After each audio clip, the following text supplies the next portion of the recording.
नमस्कार, स्वागत है आप सभी का। आप देख रहे हैं एनएमएफ न्यूज। आपके साथ मैं हूं नम्रता चौधरी।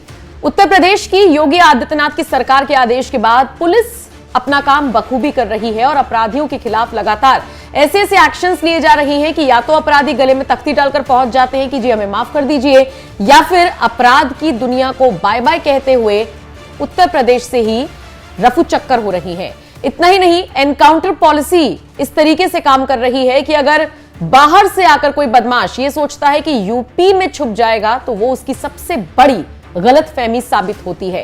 अब तक एनकाउंटर के कई मामले सामने आ चुके हैं, जिसको लेकर कई बार विपक्षी दल के नेता सवाल भी उठाते हैं, पूछते हैं कि एनकाउंटर या ऑपरेशन लंगड़ा योगी की पुलिस के द्वारा क्यों चलाया जा रहा है। लेकिन अगर आप यही सवाल प्रदेश की जनता से पूछेंगे तो वो कहते हैं ठीक है, अपराधियों के लिए यही होना चाहिए। जो चोरी, छिनैती, हत्या करके भागते हैं, जो क्राइम करते हैं, जो वसूली करते हैं, जो आम जनता को परेशान करते हैं, उनके साथ यही होना चाहिए। बहरहाल इसी बीच आपको बताते हैं एक खबर जो उत्तर प्रदेश के बाराबंकी से सामने आई। दरअसल यहां पर बताया जा रहा है कि पुलिस और बदमाशों के बीच मुठभेड़ हुई है, जिसमें ऑपरेशन लंगड़ा जिस तरीके से चलाया जा रहा था उसके तहत एक अपराधी के पैर में गोली लगी है, जबकि दूसरा बदमाश भागने में कामयाब हो गया। बताया जा रहा है कि ये दोनों बदमाश, इनके ऊपर कई मुकदमे दर्ज थे, पुलिस को इनकी लंबे वक्त से तलाश थी और पुलिस अपना सघन चेकिंग अभियान चला रही थी। उस वक्त बाइक पर सवार होकर ये बदमाश वहां से गुजर रहे थे।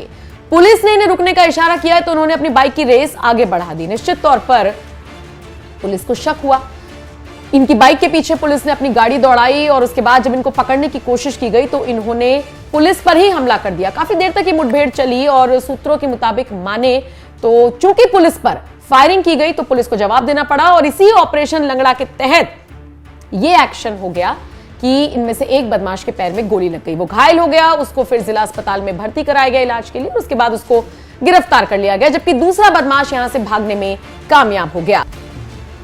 थाना प्रभारी रामनगर और उनकी टीम के साथ हुई एक मुठभेड़ में एक बदमाश गोली लगने से घायल हुआ। बदमाशों ने पुलिस को देखकर फायरिंग किया था, पुलिस को बचाव में आत्मरक्षा फायर किया, उसमें बदमाश घायल हुआ। इसका एक साथी भागने में अंधेरे का लाभ लेते हुए फरार हो गया है, जिसकी तलाश के लिए टीम लगी हुई है, जिसका नाम अर्जुन है। घायल बदमाश ने पूछताछ में अपना नाम अदनान बताया है। इस बदमाश के विरुद्ध 1 दर्जन से अधिक अभियोग जनपद लखनऊ और जनपद बाराबंकी में पंजीकृत हैं। इसके विरुद्ध गैंगस्टर तक के अपराध पंजीकृत हैं। घायल बदमाश के पास से एक मोटरसाइकिल जो चोरी की है बरामद हुआ है, तमंचे, खोखे और काफी सामान बरामद हुआ है। बदमाश के द्वारा बताया गया है कि उसके द्वारा कई घटनाएं कारित की गई हैं। थाना रामनगर में भी 2 घटना अभी हाल में उसके द्वारा कारित की गई हैं। जो घटनाएं उसके द्वारा बताई गई हैं उसको सत्यापित किया जा रहा है, उसके संदर्भ में आवश्यक विधिक कार्रवाई सुनिश्चित की जा रही है। इस बदमाश के द्वारा कुछ अन्य नाम भी बताए गए हैं जो इसके साथियों के हैं, जो इन घटनाओं में लिप्त रहते थे, उनकी भी तलाश की जा रही है और शीघ्र ही उनको भी कानून के शिकंजे में कसा जाएगा। इस घायल बदमाश को बेहतर इलाज के लिए जिला चिकित्सालय में लाकर इलाज कराया जा रहा है। पूरे प्रकरण में आवश्यक विधिक कार्रवाई नियमानुसार की जा रही है। तो ऑपरेशन लंगड़ा जिस तरीके से उत्तर प्रदेश में लगातार चल रहा है, इसको लेकर विपक्षी दल के नेता सवाल भी उठाते नजर आते हैं, लेकिन योगी आदित्यनाथ और उनकी पुलिस ये बात मानने को तैयार नहीं है कि अपराधियों के साथ किसी भी तरीके से प्यार से पेश आया जाए या उनको समझाया जाए। समझाना छोड़िए, सीधा ऑन द स्पॉट एक्शन लेने की बात प्रदेश की जनता करती है और उसी को कहीं ना कहीं मद्देनजर रखते हुए योगी की पुलिस भी एक्शन में नजर आती है।